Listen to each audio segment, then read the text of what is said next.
Hey everyone, and welcome back to another video. And in this video, I'm going to show you how to cancel your Gusto Payroll online account. Now, this video is going to be particularly useful for individuals. Let's say that you want to switch payroll providers and maybe Gusto isn't working for you. How do you actually go ahead and cancel your Gusto online account? Now, this video is going to be short, sweet, and simple, guys. There's not going to be a lot of steps involved.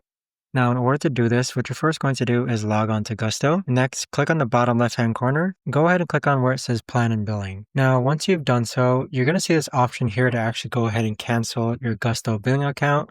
So as you can see here, I am on the monthly plan at $49 base and then $6 per person.